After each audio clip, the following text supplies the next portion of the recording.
پاکستان میں کسی بھی چائے کے ڈھابے پر چلے جائیں، کسی شاپنگ مال میں یا شادی ہال میں، اور بس 1 منٹ کے لیے لوگوں کو دیکھیں، وہ جس طرح بے فکری سے پیسے خرچ کرتے ہیں، جس طرح کیش نکال کر دیتے ہیں یا کارڈ سوائپ کرتے ہیں، اس میں آپ کو ایک عجیب سی کہانی نظر آئے گی. ایک ایسی کہانی جو بتاتی ہے کہ ہمارے معاشرے میں اکثر لوگ کیوں زندگی بھر مالی دباؤ کا شکار رہتے ہیں.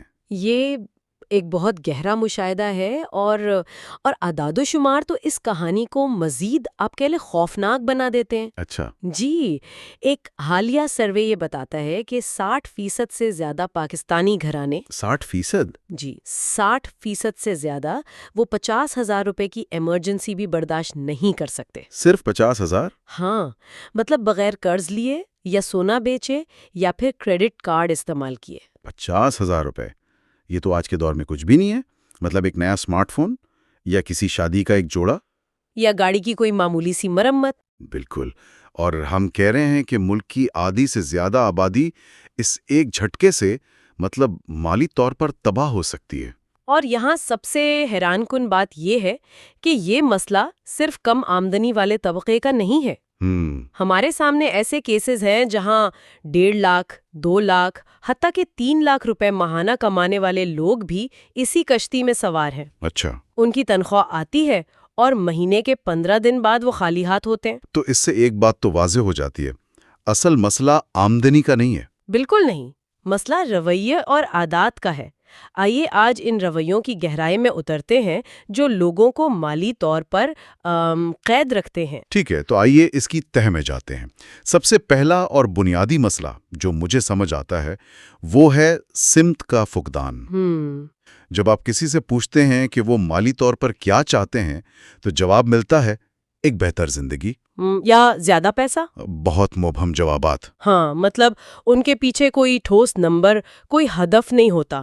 بالکل. اور جب آپ کے پیسے کے پاس جانے کے لیے کوئی منزل نہیں ہوتی تو وہ کہیں بھی چلا جاتا ہے. کہیں بھی؟ جی، یہ بالکل ایسا ہی ہے جیسے آپ بغیر کسی نقشے کے ایک سفر پر نکل پڑے. آپ کو اشتہارات اپنی طرف کھینچتے ہیں، اچانک اٹھنے والی خواہشات آپ کا راستہ بدل دیتی ہیں. اور دوستوں کا دباؤ. ہاں، اور دوستوں اور رشتہ داروں کا دباؤ آپ کو بھٹکا دیتا ہے. نتیجہ یہ ہوتا ہے کہ پیسہ آتا ہے اور بس بہہ جاتا ہے. کسی کو یہ معلوم ہی نہیں کہ اسے ریٹائرمنٹ کے لیے 2 کروڑ روپے چاہیے یا 10 سال بعد گھر خریدنے کے لیے ماہانہ 50,000 روپے بچانے ہیں. بالکل. بغیر مقصد کے پیسہ ہمیشہ غلط جگہ خرچ ہوتا ہے. اور مجھے لگتا ہے کہ اسی سمت کے فقدان سے ایک اور خطرناک مسئلہ جڑتا ہے، وہ ہے ایمرجنسی فنڈ کا نہ ہونا. یہ تو بہت ہی بڑا مسئلہ ہے. پاکستان میں ایک چھوٹا سا واقعہ جیسے موٹر سائیکل کا کوئی حادثہ، بچے کا ڈینگی بخار یا اچانک نوکری کا ختم ہو جانا ایک خاندان کو سیدھا قرض کے گڑھے میں دھکیل دیتا ہے. اور یہ قرض کا چکر تو آج کے دور کی ایک جدید غلامی ہے. بالکل. لوگ فوراً کیا کرتے ہیں؟ رشتہ داروں سے ادھار مانگتے ہیں، جس سے تعلقات میں بھی دراڑ آتی ہے. صحیح. عورتیں اپنا سونا گروی رکھواتی ہیں جو اکثر واپس نہیں آتا، یا پھر سب سے بدتر کریڈٹ کارڈ کا بے دریغ استعمال، جس کا سود ہی کمر توڑ دیتا ہے. جی 30 سے 40% سالانہ سود.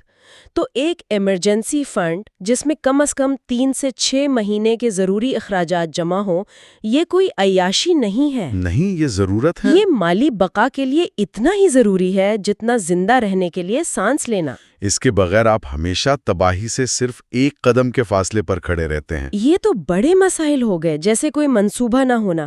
لیکن مجھے لگتا ہے کہ اصل کہانی ان چھوٹے چھوٹے روزمرہ کے فیصلوں میں چھپی ہے جن پر ہم دھیان بھی نہیں دیتے. جب زیادہ تر پاکستانیوں سے پوچھا جاتا ہے کہ بھئی آپ کی تنخواہ کہاں جاتی ہے تو ایک ہی کلاسک جواب ملتا ہے، پتہ نہیں یار، بس پیسہ نکل جاتا ہے. بالکل. یہ نکل جاتا ہے کا جملہ ہی سب سے بڑا خطرے کا علام ہے. آپ نے بالکل صحیح نس پکڑی ہے. ہم اسے چھوٹے لیکس کا سنڈروم کہتے ہیں، جو ایک بڑے جہاز کو ڈبو دیتا ہے. اچھا، اس کی کچھ مثالیں دیں. مثالیں ہمارے چاروں طرف ہیں. فوڈ پانڈا سے روز رات کا کھانا منگوانا، دفتر جانے کے لیے کریم یا اوبر، دوستوں کے ساتھ روزانہ مہنگے کیفے میں کافی پینا، اور دراز کی ہر سیل پر ضروری شاپنگ کرنا. یہ انفرادی طور پر تو چھوٹے خرچے لگتے ہیں، 500 یا 1000 روپے. ہاں، لیکن یہ جمع ہو کر مہینے کے 20,000 سے 50,000 روپے تک بن جاتے ہیں۔ 50,000 روپے؟ یہ تو بہت سے لوگوں کی آدھی تنخواہ ہے۔ سال کا حساب لگائیں تو یہ تو 6 لاکھ روپے بنتے ہیں۔ ناقابل یقین ہے نا؟ میرے ایک جاننے والے نے صرف 1 مہینے کے لیے اپنے فوڈ پانڈا اور کریم کے اخراجات کا حساب رکھا۔ اچھا؟ مہینے کے آخر میں جب اس نے دیکھا کہ 25,000 روپے صرف اس آسانی پر خرچ ہو گئے تو اسے یقین ہی نہیں آیا۔ وہ کہتا تھا یہ رقم تو میری سرمایہ کاری میں جا سکتی تھی۔ تو یہ تو وہ خرچے ہیں جو سہولت کے نام پر ہوتے ہیں۔ کچھ اور بھی ہیں؟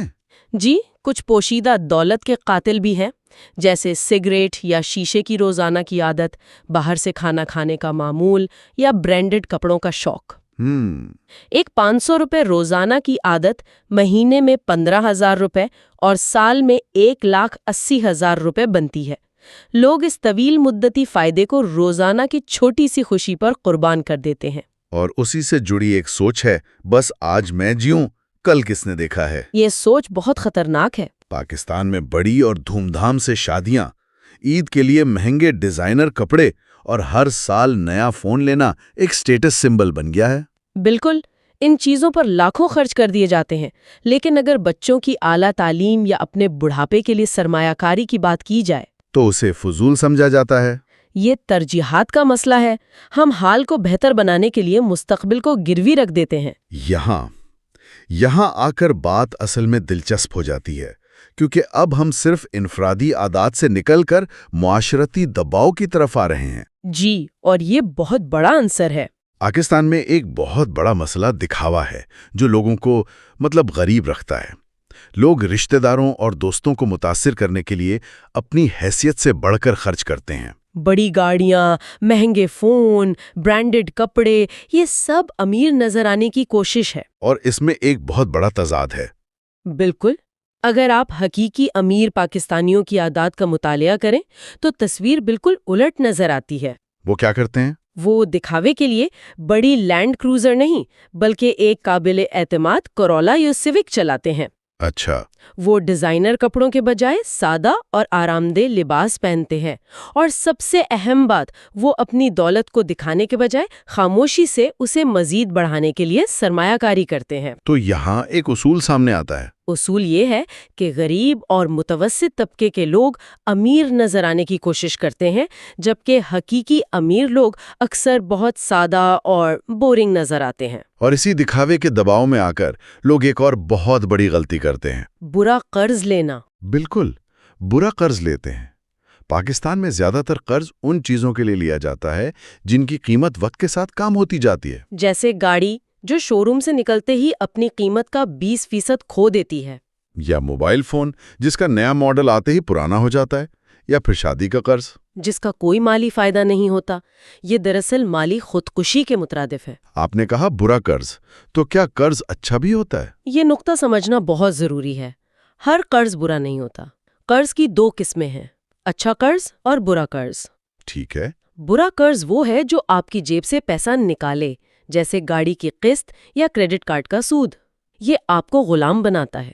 اور اچھا قرض؟ اچھا قرض وہ ہوتا ہے جو آپ کی جیب میں پیسہ ڈالے، یعنی جو آپ کو آمدنی بنا کر دے۔ اچھا، یہ ایک دلچسپ بات ہے۔ کیا آپ اس کی کوئی مثال دے سکتی ہیں جو عام آدمی کے سمجھ میں آئے؟ ضرور۔ فرض کریں آپ ایک چھوٹے کاروبار کے لیے قرض لیتی ہیں اور اس سے ماہانہ منافع کماتی ہیں جو قسط سے زیادہ ہے۔ یہ اچھا قرض ہے۔ صحیح۔ یا آپ کوئی ایسی چھوٹی پراپرٹی خریدنے کے لیے قرض لیتے ہیں جس کا کرایہ آپ کی ماہانہ قسط کو پورا کر دے۔ یہ بھی اچھا قرض ہے۔ لیکن اگر فون قسطوں پر لیا تو وہ برا قرض ہے، کیونکہ وہ آپ کی آمدنی میں کوئی اضافہ نہیں کرتا۔ ایک آپ کے لیے اثاثہ بناتا ہے، دوسرا آپ پر بوجھ۔ ٹھیک ہے، یہ سب سن کر میرے ذہن میں ایک سوال آ رہا ہے۔ ایک عام تنخواہ دار شخص وہ سوچ رہا ہوگا کہ میری تنخواہ تو مہینے کے 10 دن میں ہی ختم ہو جاتی ہے، میں بچت کہاں سے کروں؟ یہ ایک بہترین سوال ہے۔ عام طور پر ترتیب یہ ہوتی ہے، مہینے کے شروع میں تنخواہ آتی ہے، سب سے پہلے گھر کا کرایہ، پھر والدین کو پیسے، بچوں کی اسکول فیس، بل، اور پھر جو بچ جاتا ہے وہ گروسری شاپنگ میں چلا جاتا ہے۔ جی، بچت اگر مہینے کے آخر میں اتفاق سے کچھ بچ گیا تو شاید کر لی، ورنہ نہیں۔ جبکہ امیر لوگوں کی سوچ اس کے بالکل الٹ ہوتی ہے نا؟ بالکل 180 ڈگری الٹ. وہ پہلے خود کو ادا کرو یعنی پے یور سیلف فرسٹ کے اصول پر عمل کرتے ہیں. یہ کیا اصول ہے؟ جیسے ہی تنخواہ آتی ہے وہ سب سے پہلے ایک طے شدہ رقم مثلاً 10 یا 20% بچت اور سرمایہ کاری کے لیے الگ کر دیتے ہیں. اچھا. ان کے لیے بچت وہ رقم نہیں جو تمام اخراجات کے بعد بچ جائے، بلکہ بچت ایک لازمی خرچ ہے جو سب سے پہلے کیا جاتا ہے. اور باقی رقم سے پھر گزارا کرتے ہیں؟ جی، باقی جو رقم بچتی ہے وہ اپنے اخراجات کو اسی کے مطابق ڈھال لیتے ہیں. یہ ایک چھوٹی سی تبدیلی ہے لیکن اس کے نتائج انقلابی ہیں. لیکن فرض کریں کہ کوئی اس اصول پر عمل کر کے بچت کر بھی لیتا ہے. یہاں ایک اور ذہنی رکاوٹ سامنے آتی ہے، سرمایہ کاری کا خوف. ہاں، یہ بہت عام ہے. میں نے اکثر لوگوں کو یہ کہتے سنا ہے کہ سٹاک مارکیٹ تو جوا ہے یا پراپرٹی میں پیسہ پھنس جاتا ہے. اور یہ خوف انہیں سب سے بڑے خطرے کی طرف دھکیل دیتا ہے. وہ کیسے؟ اس سوچ کا نتیجہ یہ ہوتا ہے کہ پیسہ یا تو نقد گھر میں پڑا رہتا ہے یا کسی سیونگز اکاؤنٹ میں یا پھر سونے کی شکل میں لاکر میں بند رہتا ہے. ان تینوں صورتوں میں ایک خاموش چور جسے ہم مہنگائی کہتے ہیں اس پیسے کی قدر کو دن بدن کھا جاتا ہے. کیا آپ اس خاموش چور کو تھوڑا آسان لفظوں میں سمجھا سکتی ہیں؟ ضرور. فرض کریں آپ کے پاس 1,00,000 روپے ہیں اور ملک میں مہنگائی 15% ہے. ٹھیک ہے. اس کا مطلب ہے کہ جو چیز آج آپ 1,00,000 روپے میں خرید سکتے ہیں اگلے سال وہی چیز خریدنے کے لیے آپ کو 1,15,000 روپے چاہیے. اچھا. اگر آپ کا پیسہ بینک میں یا گھر میں پڑا ہے تو وہ 1 سال بعد بھی 1,00,000 ہی رہے گا. یعنی آپ نے بغیر 1 روپیہ خرچ کیے اپنی قوت خرید کا 15% کھو دیا. یعنی پیسہ وہیں رہا لیکن اس کی قیمت کم ہو گئی. بالکل. لوگ اسٹاک مارکیٹ کے شور والے کریش سے ڈرتے ہیں لیکن مہنگائی کے اس خاموش قاتل کو نظر انداز کر دیتے ہیں جو ہر روز ان کی دولت کو ختم کر رہا ہے. تو سرمایہ کاری نہ کرنا خود ایک نقصان کا سودا ہے. یہ ایک یقینی نقصان ہے. تو پھر یہ سب بنیادی باتیں لوگ سمجھتے کیوں نہیں؟ اس کی جڑ کہاں ہے؟ اس کی جڑ بہت گہری ہے، مالی ناخواندگی. ہمارے اسکولوں اور کالجوں نے ہمیں تاریخ، جغرافیہ، سائنس سب کچھ پڑھایا. لیکن پیسہ کیسے کام کرتا ہے یہ نہیں سکھایا. کبھی نہیں. ہمیں یہ نہیں سکھایا گیا کہ کمپاؤنڈ انویسٹمنٹ کی طاقت کیا ہے یا مہنگائی آپ کی بچت کو کیسے ختم کرتی ہے. ہم زندگی کے سب سے اہم مالی فیصلے سنی سنائی باتوں یا اندازوں پر کرتے ہیں، علم کی بنیاد پر نہیں. آپ نے کمپاؤنڈ انویسٹمنٹ کا ذکر کیا، یہ کیا جادو ہے؟ اس کا جادو یہ ہے کہ آپ کا پیسہ خود اپنے لیے پیسہ کمانا شروع کر دیتا ہے. فرض کریں آپ کے 10,000 روپے 10% یعنی 1,000 روپے منافع کماتے ہیں. اگلے سال آپ صرف 10,000 پر نہیں بلکہ 11,000 روپے پر منافع کمائیں گے. یہ ایک چھوٹا سا برف کا گولا ہے جو ایک پہاڑی سے نیچے لڑکنا شروع ہوتا ہے اور وقت کے ساتھ ساتھ ایک بہت بڑا برفانی تودہ بن جاتا ہے. تو اس پورے جال سے نکلنے کا راستہ کیا ہے؟ کیا یہ بہت پیچیدہ ہے؟ بالکل نہیں. یہ 6 آسان اقدامات ہیں جن پر کوئی بھی عمل شروع کر سکتا ہے. اچھا، وہ کیا ہے؟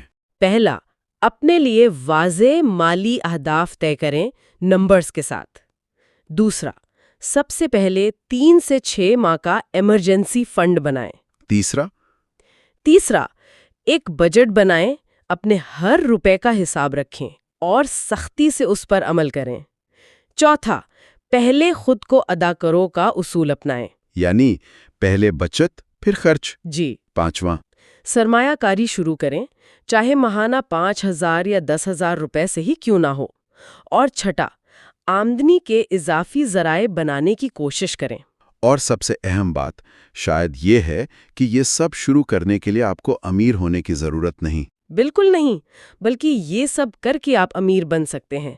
ماہانہ 10,000 روپے کی سرمایہ کاری بھی اگر مستقل مزاجی سے کی جائے تو آپ کے مستقبل کو مکمل طور پر بدل سکتی ہے. پہلا قدم اٹھانا ہی سب سے مشکل اور سب سے ضروری ہے. بالکل. تو آج کی اس ساری گفتگو کا خلاصہ یہ ہے کہ پاکستان میں مالی آزادی کا تعلق اس بات سے بہت کم ہے کہ آپ کتنا کماتے ہیں، اور اس بات سے بہت زیادہ ہے کہ آپ کا پیسے کے ساتھ رویہ کیسا ہے، آپ کی عادات کیسی ہیں اور آپ کی سوچ کیسی ہے.